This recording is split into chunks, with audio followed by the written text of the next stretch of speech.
bersemangat terhadap perkara dunia itu tidak sehat bagi manusia.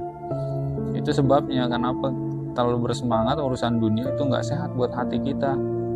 Emang sih badan gendut, tapi hatinya kerdil. Kenapa kesenggol dikit marah, nggak mau ngelihat orang itu sukses, maunya dia yang sukses, kagak tawadu, maunya sombong. Itu hatinya jadi kerdil kalau kita selalu ngelihat urusan dunia dan nggak ngelihat urusan akhirat. Dalam artian di sini ente jangan pisahin ya, urusan dunia urusan akhirat jangan dipisahin. Jadi setiap perkara yang kita kerjain itu mengandung urusan akhirat gitu. Kalau Bismillahirrahmanirrahim. Alhamdulillahirabbil alamin. Assalatu wassalamu ala sayyidinal mursalin wa ala alihi washabbihi wattabi'in, amma ba'du. Baik, kita lanjut lagi ngaji Fathur Rabbani. Bismillahirrahmanirrahim. Qala musannifu rahimahullahu ta'ala. Berkata musannif Tuan Syekh Abdul Qadir Al-Jilani rahimahullahu ta'ala, ma dumta raghiban fid dini fala sihata laka. Selama kamu pengen atau rakus fid dini, bukan fid dini, fid dunya, di dunia fala sihata laka, kalian gak sehat, sakit gitu. Jadi kalau raghiban bersemangat atau rakus tentang dunia itu kalian lagi sakit itu sebenarnya. Lagi sakit apa? Lagi sakit hatinya, lagi sakit. Nggak bisa ngelihat kebenaran, nggak bisa ngelihat hakikat. Kenapa? Karena yang dipergunakan bukan hati, yang dipergunakan bukan mata. Nah kan begini kan deketan. Ini tadi jauh bener. Manusia selalu bersemangat terhadap hal-hal yang dia cintai dan kerap meninggalkan semuanya demi hal yang dia cintai itu. Nah itu kuncinya. Jadi manusia kalau mencintai sesuatu itu biasanya dia meninggalkan apa yang gak dia cintai, ya kan? Itu masalahnya. Kita itu suka salah mencintai perkara-perkara yang gak penting.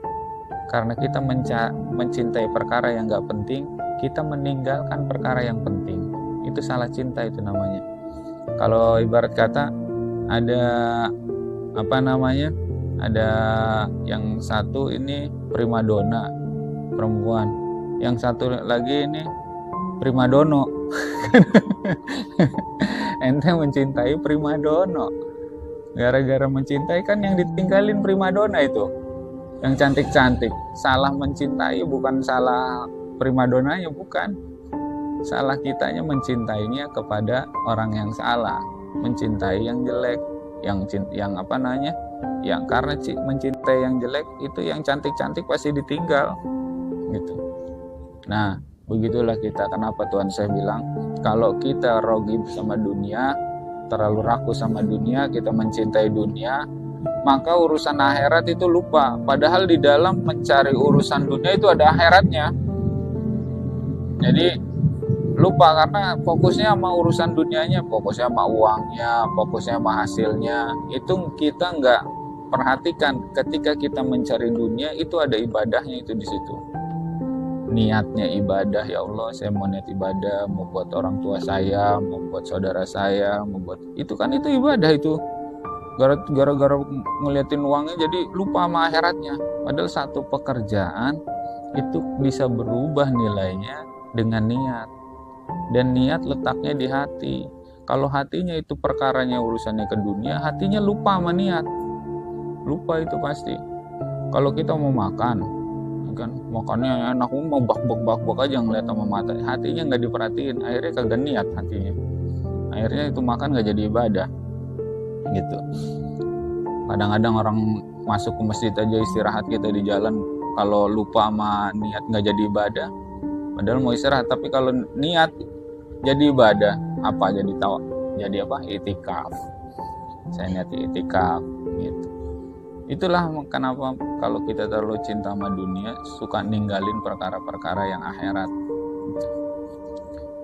Jika perkara keduniaan yang menjadi objek cintanya, maka dia akan meninggalkan semuanya demi perkara keduniaan itu. Jadi kalau urusan keduniaan, ninggalin semua urusan itu untuk perkara yang kita cintai itu udah pasti itu.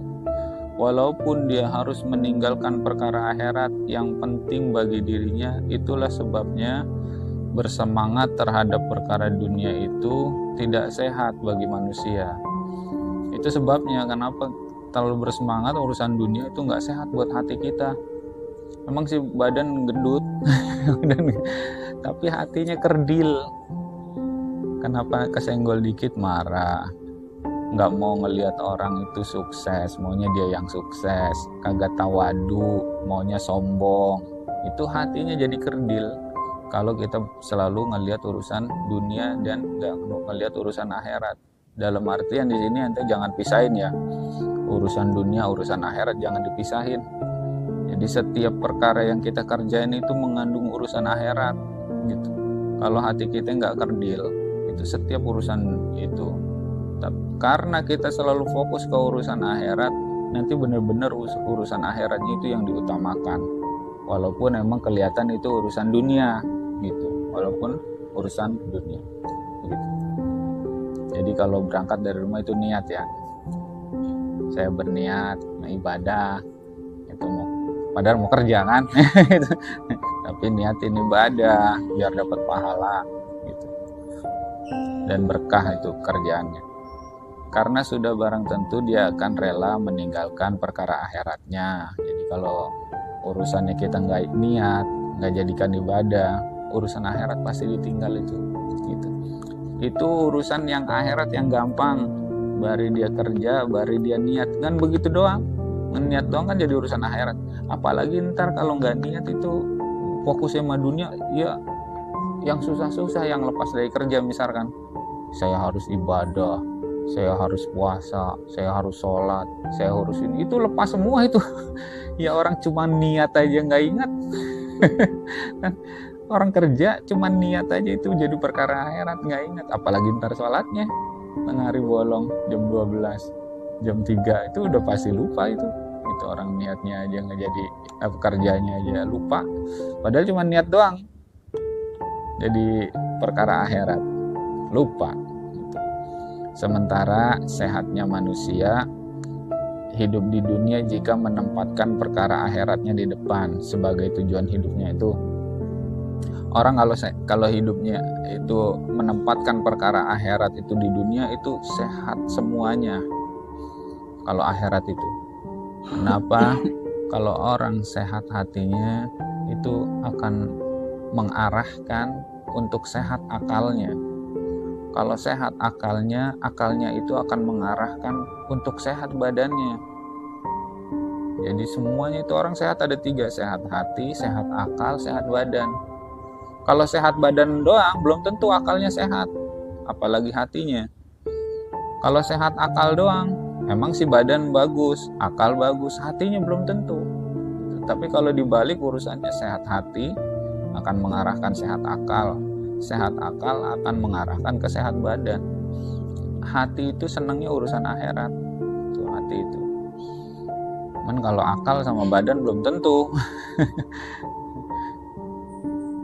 Kemudian qala musannif rahimahullahu taala, madum tawasiqan biqalbika, selama kamu percaya kepada hati kamu, ma'amasiwallahi azza wa jalla, percaya kepada hati bersama dengan selain dengan Allah, percaya di hatinya tapi yang dipercaya di dalamnya selain Allah, fala sihata laka, kamu nggak sehat itu hidupnya. Allahumma rzuqna sihata ma'aka, ya Allah rizkikan kepada kami kesehatan bersama Engkau. Wa atina fid dunya hasanah, dan berikan kami dunia yang baik. Wa fil akhirati hasanah, dan berikan akhirat yang baik bagi kami ya Allah. Wa qina adzabannar, dan jauhkan kami azab neraka. Ini hidup yang benar, dunianya baik. Apa selesai dunia baik? Enggak, akhiratnya kudu baik. Akhiratnya kudu baik dan jauh dari azab neraka, jauh dari azab dunia dan akhirat. Itu hidup yang enak. Sumbernya adalah selalu memperhatikan hati. Kalau hatinya sehat, akalnya sehat, badannya sehat, itu artinya dia dunianya baik, akhiratnya baik, jauh dari azab dunia dan akhirat. Kalau akalnya doang sehat, badannya sehat, belum tentu itu dunia jadi baik, belum tentu. Banyak orang yang punya duit tapi hatinya itu kalang kabut. Banyak orang punya mobil bertumpuk, itu hatinya itu masih masih kosong. Jadi sih mobilnya sih banyak di garasi gitu, cuman hatinya kosong gitu. Hatinya masih kosong, belum penuh dengan rasa qanaah, belum penuh dengan rasa cukup, belum penuh dengan rasa sabar, belum penuh dengan rasa syukur gitu. Karena yang sehat cuman akal sama badannya aja, hatinya nggak sehat. Ta'liknya, selama kepercayaan kepada makhluk dalam hati manusia dan hilang Allah dari hatinya, maka hidupnya akan selalu menanggung beratnya hidup ini, sebagaimana penyakit badan yang sedang dia rasakan. Ya, kalau hatinya sakit itu pasti ngerasa berat. Walaupun kelihatan orang kok dia hidupnya enteng, mobilnya banyak, motornya banyak, duitnya banyak, itu dia yang ngerasain, bukan kita. Kita mah ngeliatin dia enak, banyak yang belum tentu juga. Karena apa? Karena dia yang ngerasain belum tentu. Itu hatinya dia yang ngerasain, kita nggak tahu isi hati dia. Gitu. Kita mah kelihatannya aja enteng, tapi hatinya dia sakit, itu berat hidupnya. Nggak ada urusannya sama dunia. Sama kayak orang lagi sakit emah. Kicil-kicil aja orang jalan, ya kan? Orang nggak tahu mah di dalam. Dia mah yang ngerasain mah ngap-ngapan itu, perutnya itu melilit. Kita mah nggak tahu ya, mobilnya banyak, ya kan, motornya banyak, nggak tahu dia sakit, perutnya lagi sakit, itu ngerasain sakit.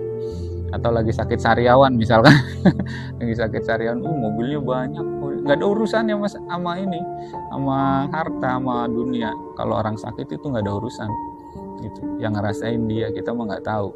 Nah, belum tentu juga orang yang banyak duitnya itu hatinya enteng. Tapi kan di sini dijelasin, kalau orang urusannya dunia mulu hatinya sakit. Kalau hatinya sakit jangan ente gambarin hatinya sakit, coba aja ente gambarin dia sariawan atau panas dalam atau sakit mah, itu nggak ketahuan, dia yang ngerasain. Emang ada urusannya mau mobil banyak? Nggak ada urusannya. Sakit mah sakit, dia mau ngerasain kan berat hidupnya, gitu. Nggak ada urusannya. Hati tuh kalau sakit begitu, kosong perasaannya, merasa nggak puas, merasa iri, dengki sama orang, nggak ada urusannya sama banda, nggak ada. Jiwa yang sakit tidak akan pernah bisa menanggung beratnya hidup di dunia ini, nggak bisa. Hatinya sakit, jiwanya sakit, itu nggak bisa nanggung beratnya hidup di dunia. Dan sekali lagi nggak ada urusannya sama banda, nggak ada urusannya sama harta, nggak ada. Bisa jadi orang yang nggak ada hartanya itu ngerasa enteng hidupnya di dunia karena hatinya seger. Bisa jadi orang yang banyak hartanya itu berat menanggung hidup di dunia karena hatinya lagi sakit. Jiwa yang sakit butuh istirahat. Ya kayak orang sakit aja, ente jangan kerja mulu, orang lagi sakit meriang kerja mulu lagi. Istirahat. Istirahat dari apa? Istirahat dari segala pekerjaan beratnya. Apa yang dirasain apa? Istirahat dulu, jangan makan-makan yang pedas, jangan makan-makan ini. Kalau misalkan sakitnya apa? Sakitnya panas ya jangan makan es dulu, istirahatin dari perkara-perkara yang dia sakitin. Gitu. Dan mengkonsumsi obat sebagai penyembuh. Nah, bukan cuma menahan doang dari perkara-perkara yang tersebut, tapi juga harus mengkonsumsi obatnya. Jiwa seperti badan ketika menanggung penyakit. Nah, hati kita, jiwa kita itu kayak badan. Kalau lagi sakit hatinya, coba jangan urusan dunia mulu yang ada di dalam hati, keluarin. Itu penyakit. Masukin urusan-urusan akhirat, baca Quran, dengerin pengajian, kemudian ibadah, berzikir, nginget sama Allah. Itu lagi menahan, biarin itu hati kita itu nggak kena penyakit. Sebagaimana orang tadi panas dalam minumnya es melulu, kan istirahatin dulu dari es. Hatinya sakit, istirahatin dulu dari dunia. Itu masukin yang bagus-bagus. Gitu. Minum obat, hati itu obatnya dzikir kepada Allah, dekat sama Allah. Itu. Jadi jiwa itu butuh istirahat juga, hati juga butuh istirahat juga. Istirahat dari apa? Istirahat dari kepengen dunia. Istirahatin hati kita, deketin diri kita kepada kepada Allah. Itu istirahat itu. Untuk itulah jiwa harus diajak untuk selalu percaya pada Allah yang Maha Pengasih dan Maha Penyayang. Dengan kepercayaan itulah tumbuh kesehatan dalam jiwa manusia. Jadi jangan hati kita ditinggal di rumah ketika kita kerja. Giliran waktu balik lagi ke rumah hati kita baru dipasang. Kemana-mana bawa. Dan ajak hati kita untuk percaya kepada Allah. Gitu. Jangan waktu keluar dari rumah kerja hatinya ditaruh. Yang ada pakai akal mulu. Gitu. Bawa kemana-mana. Ajak dia ingat kepada Allah. Lagi kerja ingat kepada Allah. Lagi istirahat ingat kepada Allah. Lagi makan ingat kepada Allah. Itu kan hidup seger itu begitu kan. Emang susah hidup seger, hidup sehat itu emang susah, gampang. Cuman kok banyak yang sakit ya nggak mau sehat, pengennya sakit. Masalahnya mau apa enggak, cuman itu doang. Bukannya apa masalah susah atau gampang, mau apa enggak masalahnya itu. Orang hidup sehat, sehat dalam artian di sini sehat yang yang hakiki ya. Bukan sehat badan dan akal aja, bukan. Sehat yang hakiki itu sehat badan, akal, dan juga hati. Itu kesehatan yang hakiki. Kebalikannya, rasa tidak percaya kepada Allah yang Maha Pengasih dan Maha Penyayang menjadi sumber segala penyakit bagi jiwa kita. Nggak percaya sama Allah itu penyakit. Alah, nggak perlulah, saya kuat, saya hebat, saya bisa. Ini sakit ini orang hidup ini gitu. Emang sih akalnya tajam, badannya gendut gitu. Emang hatinya itu sakit. Taruhlah dia dapat apa yang dia inginkan, kosong itu hatinya. Yang ngerasain dia kita mah nggak tahu gitu. Kayak tadi saya gambarin orang sakit sariawan, yang ngerasain dia kita mah nggak tahu. Kelihatannya enak aja, ada mobil, ada motor. Padahal lagi ngerasain sariawan. Pada lagi ngerasain sakit gigi begini, aduh, nggak tahu aja kita. Nggak ada urusannya tuh orang sakit sama banda mah. Jika hati selalu percaya pada Allah husnudon, maka tugas akal untuk menahan segala penyakit yang akan menyerang jiwa manusia. Hati kita itu kalau husnudon, kalau hati kita husnudon sama Allah, berprasangka baik sama Allah. Jadi husnudon itulah yang menahan biar hati kita nggak sakit. Jadi segala penyakit jiwa bersumber pada hilangnya kepercayaan pada Allah. Segala penyakit jiwa bersumber pada hilangnya kepercayaan pada Allah dalam menghadapi pasang surutnya gelombang kehidupan di dunia ini. Jadi segala penyakit itu urusannya dia nggak percaya sama Allah, urusannya itu suudon, urusannya itu berprasangka buruk sama Allah.